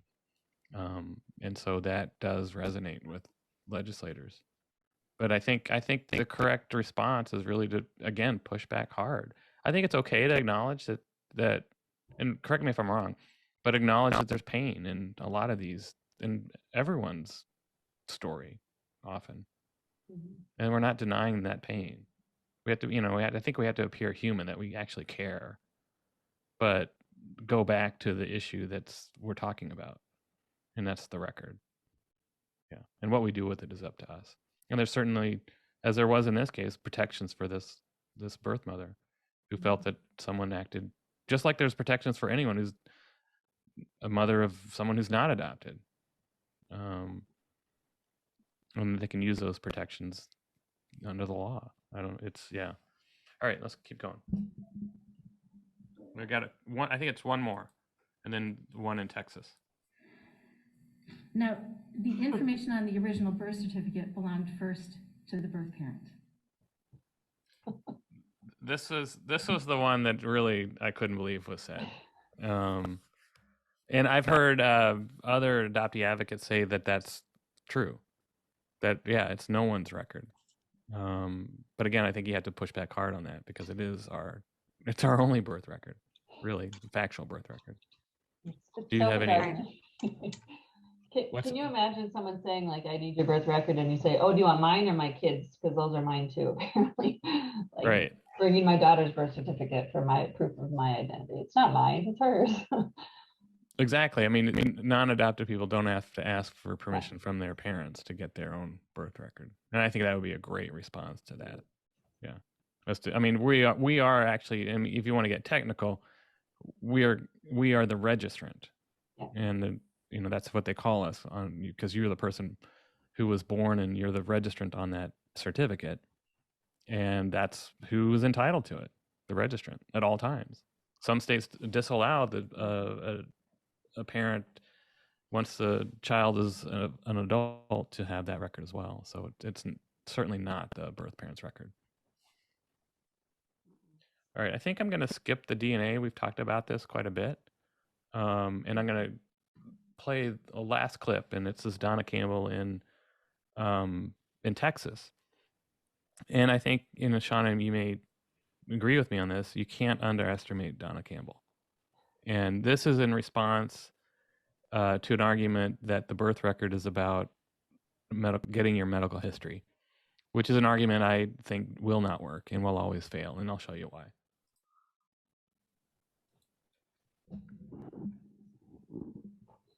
Senator Campbell, I just want to try to refocus. We're not talking, the discussion is all about, a lot about the medical history. But when you get a birth certificate, there is no history on there. There are names, weight, stuff like that. There's nothing about any heart disease. Family history is not on the document, the original birth certificate. So when we're taking up an issue and we're describing how important it is to know the medical history, that if there needs to be more strengthening there, let's do that. But let's don't bust privacy, bust out somebody else's right to maintain privacy for the sake of getting medical history when that avenue is present. Shauna, you're probably the best one to talk I just want to start on that one. But I just want to preface it. This is an argument that we hear all the time, both from advocates and legislators love this argument about medical history. Mhm. And I think you can get it by a lot of legislators, but you can't get it by the ones who really understand this issue. No. Donna Campbell herself is a physician, so she loved this because she could speak with authority on it. So she loved this. I was sitting right by her at this hearing, by the way. I had testified, and it was really ugly. She turned her back to us as we were testifying, and it was actually a very when I think about it, I can't, it's unbelievable. I think that medical history, and I know it's important to a lot of us, maybe all of us, and we talk about it a lot on social media and we have public conversations about it. I'll concede that medical history is an injury or a consequence of secrecy, but it's not going to be something that you're going to get because you get your OBC. And she knows that. So when she's offering up another, strengthening the registry to provide more medical information, we just gave her an avenue. We just opened the door for her to put an amendment on a clean bill, essentially. Right. And I think that's what she was going to do. Right. She would say, the Yeah. solution is to have a registry of some sort where you can, birth parent voluntarily could submit medical history information. And then you can get that by going through the registry. Right. Right. Yeah. That's right. And so that's right. And it's all, oh, go ahead. No, go ahead. Go ahead. And it's all with like, oh, well, we have a system that can take care of that. If you want medical history, we can figure that out because it's not on the birth record. But how about this system over here that we'll create that will take care of it? And you see what she did. She took the whole argument and made it about medical history. And when we had testified before this, because you have to remember here, she's testifying for her bill. She had filed a bill against us. We had our clean bill filed and she filed her own bill that pertained to medical history through the registry. So she's arguing here for her own solution, her own bill. And she made the whole argument just about that. So it silenced us because we all got up. There was over 100 people that testified in that hearing, probably maybe even 150 people.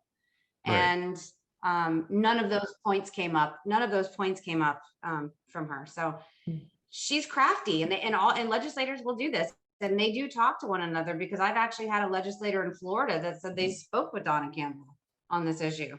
So, it will pop up and bite you. Yeah.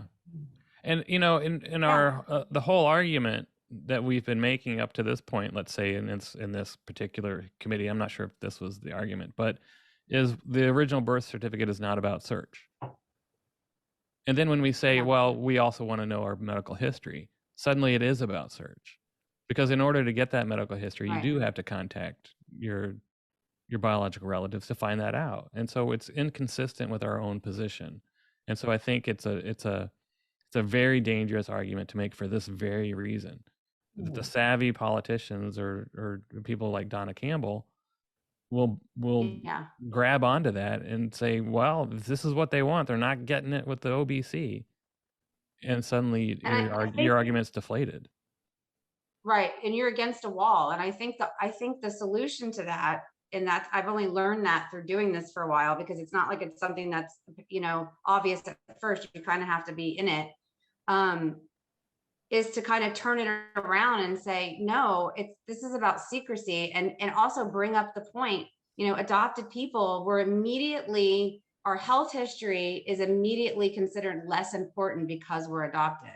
I mean, it's automatic. I've had doctors say it to me too. Like, I don't need your health history. You're adopted. Tim even talks about this all the time. It's amazing. It's almost like our health is considered less important. So I want to acknowledge that it's a super important personal thing for all of us as adopted people, but we've got to be able to talk about it in a way where we're not using it as that's going to be the benefit from receiving our OBC. We have to compartmentalize it and talk about it in a different way. And I actually think even for those of us that do this all the time, we're still struggling to find the right words to do that. We're still trying to craft those statements, right? Yeah, I agree. And because the legislators who are taking up our issue and are really strong advocates on getting the original birth certificate will raise medical history all the time in their arguments without understanding, well, because that's something that people really gravitate toward, but without fully understanding that it could backfire. Luckily, it didn't backfire. And I mean, I remember a number of legislators in New York standing up and talking about medical history. And luckily, we were far enough along that it wasn't going to backfire and ruin the bill being passed. But if you got a Donna Campbell in Texas, it will. Yeah.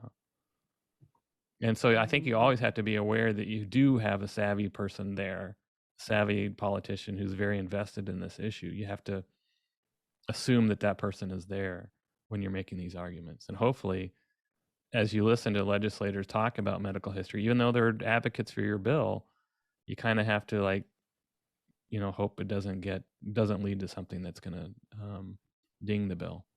Yeah. And I also want to keep acknowledging that we're getting a lot of great comments, and we'll save the chat.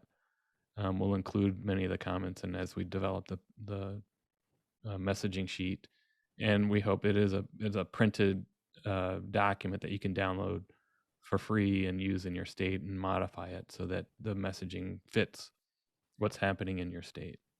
So I think we've reached sort of the end. I know that Selena, you have to drop off, but as Selena leaves and other people may need to leave, we'll stay on for a little bit and answer some questions. I didn't intend to go for 2 hours, but here we are. So if anyone has questions, let me just close this out. And so we go back to sort of this situation. So if anyone has any questions, let us know. And I hope Annette's doing well. I'm checking on her, but she's not answering me. She's got to go check on B. So I'm in touch with her. She just hasn't responded. So I do want to recognize a few people here. I mean, I know I recognize a lot of names. I know Jamie Weiss is here. I talked to her just recently on the AU podcast, and they're doing some phenomenal work in Georgia. They don't have a bill this session. I think that's a good thing. And I think, Jamie, you guys are looking at 2023 for a bill.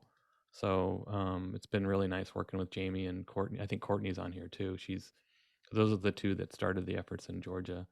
And that may even lead to a regional coalition as well. Becca Henson is here. She's part of a newly formed New England Adoptee Rights Coalition, but also a Vermont-based adoptee rights organization. And she testified today in Vermont along with 3 others.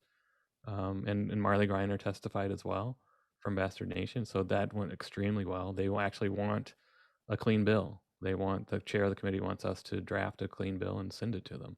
And I think it's because the messaging was just spot on, especially from the advocates today who are constituents. And Ellie Lane is a constituent who's also adopted and born in Vermont. So what I would say about the messaging that they had today was it was very forceful. It didn't back down. It called out these issues for what they were, and we didn't apologize. And I think that really worked. I really do. Any other questions or comments people may have? And I recognize some other people. Hi, Elise from Minnesota.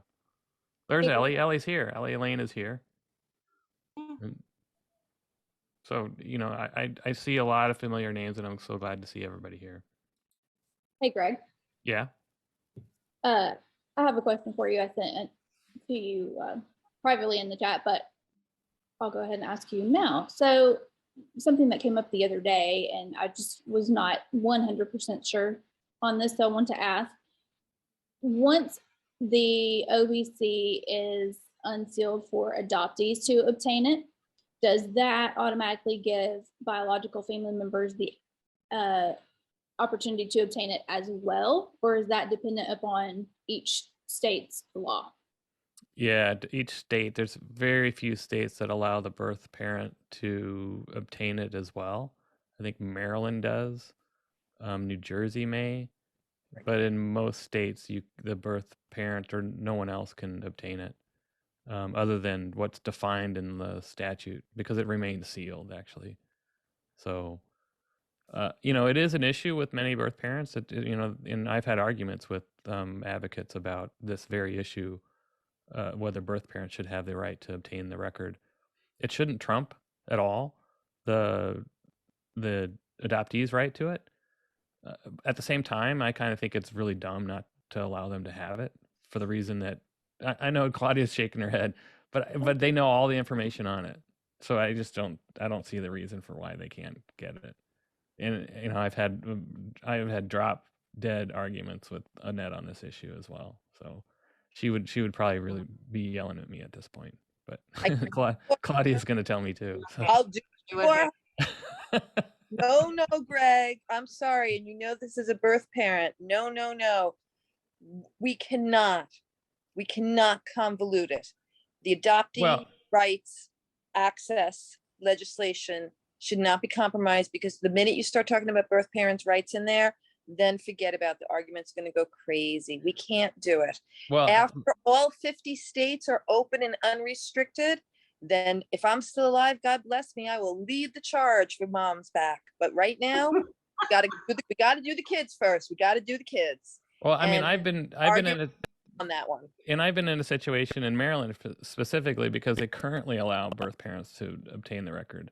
And so we had a bill that in Maryland that would have closed out at what was a date-based restriction. So you had to been born after the year 2000. And the birth parent said to me in an aside, if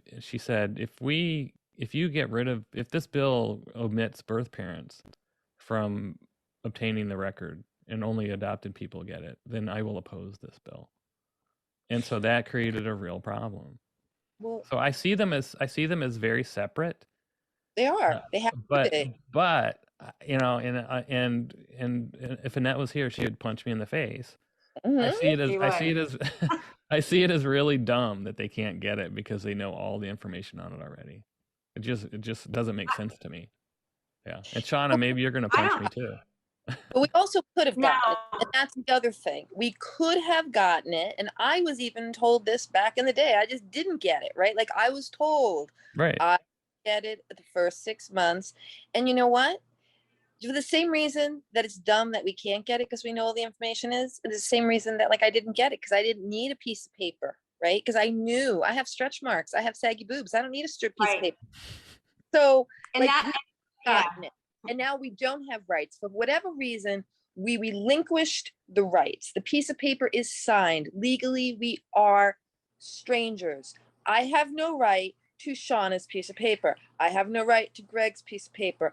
I only have the right to the piece of paper of the people that I am a legal parent to. And that's only because I live in New York, because they're all over 18 at this point in time. Anyway, it's just we don't have the rights. And I'm going to punch you for Annette. There. Okay. All right. Shauna?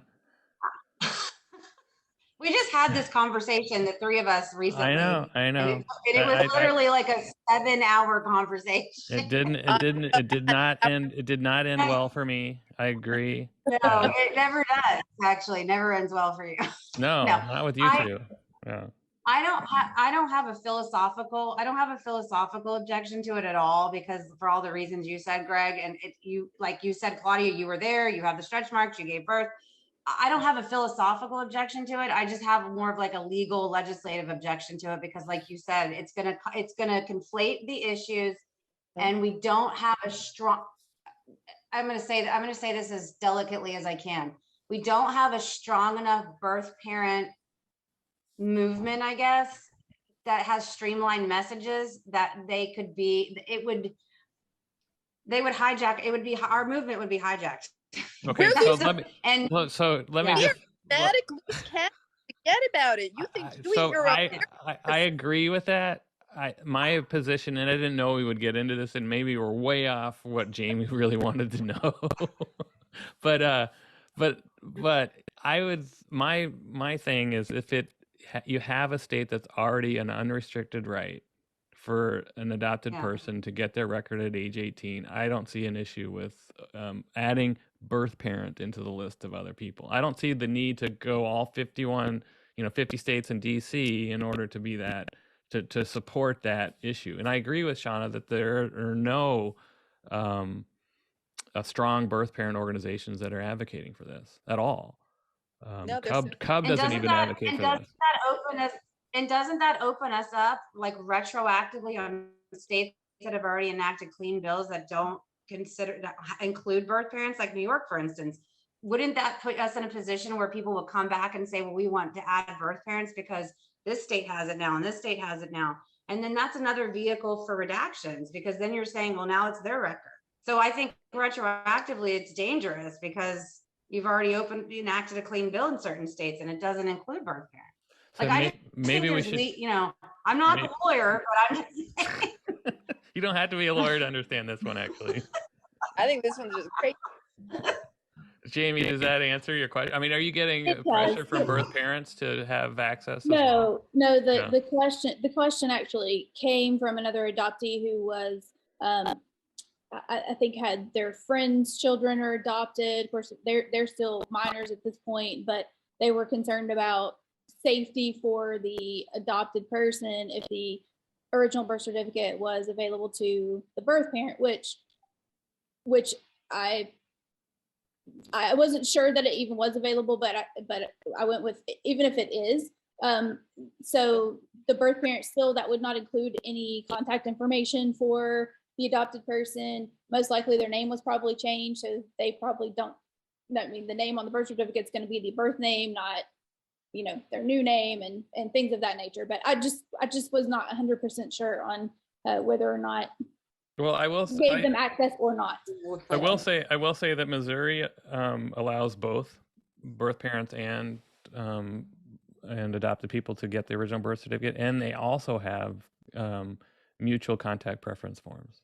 So Missouri's a messed up state when it comes to the original birth record in the first place. So it does happen in Minnesota. The birth mother can obtain the original birth record without the serial number, but adopted people cannot. So I know I saw, I didn't know we'd get into this issue. I mean, feel free to go, folks. It's a fascinating issue for me. But Margaret, I think you had a question. And Margaret's a birth mother who wants to have the birth record, and that birth record is in New York. Can you hear me? I don't know if this works. Yep, we can hear you. I had Hey, Margaret. Hi, I learned something tonight, because if there's any way it's going to stop adoptees from getting their birth certificate, their original birth certificate, I'm out of it. But what shocked me was my son, who was adopted, he passed. And I was in Germany when I got the phone call that he passed. And I called Spence Chapin because they took over for Louise Wise. And I lost it because I said to the woman, my son passed. I have his birth certificate that he got when he was adopted. He gave it to me. And I don't have the birth certificate of when I had him. And to me, it was like a slap in the face again that I never had him. It was like going through the same thing that I was constantly told, this never happened. This never happened.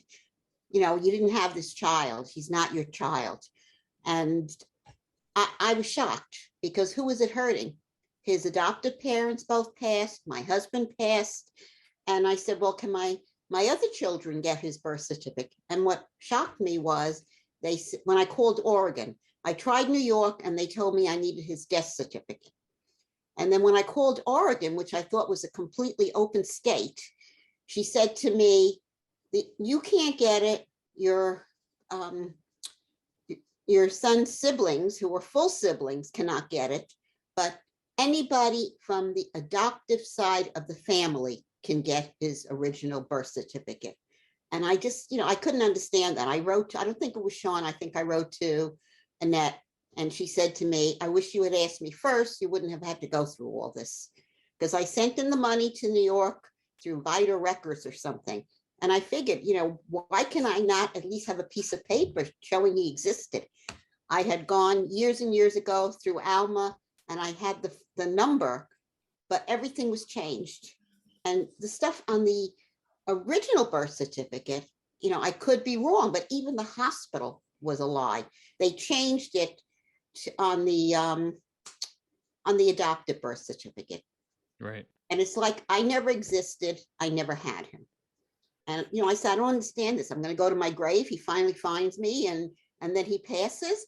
And it's like, you know, the same thing. Forget about it. It never happened. It never happened. And, you know, as a birth mother, it's devastating. It's just devastating.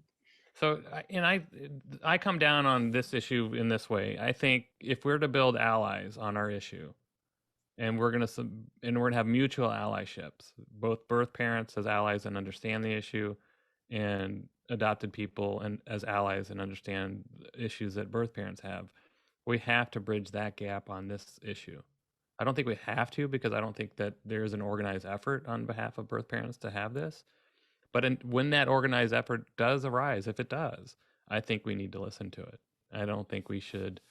I think we have to draw the line, and I think Margaret's acknowledged this, that in a state where adopted people do not have their own birth record, the priority there is for adopted people to have that right.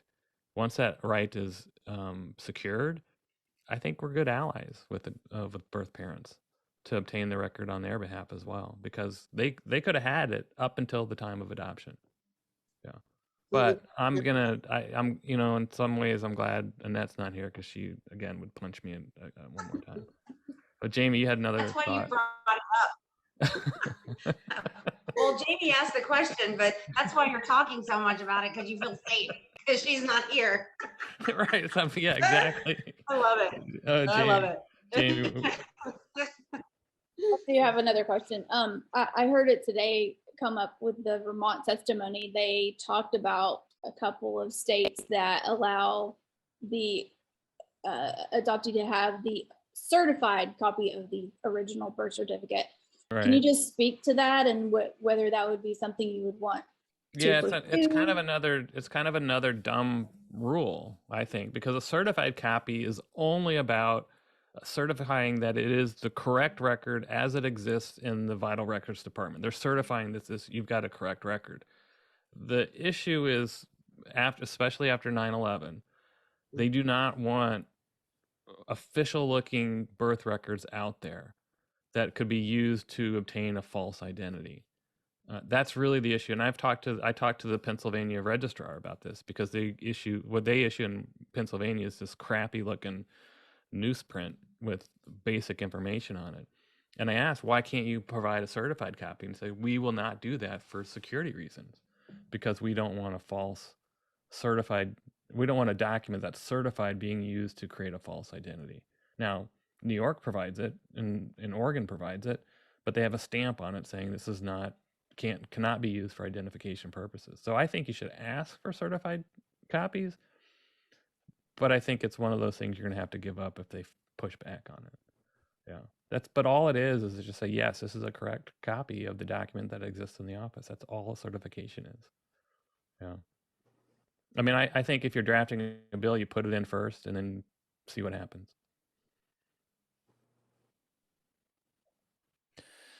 Well, I think we've gone 2 hours and 10 minutes, and I think that's good. I really want to thank everybody for participating, especially Shauna, Annette, and Selena.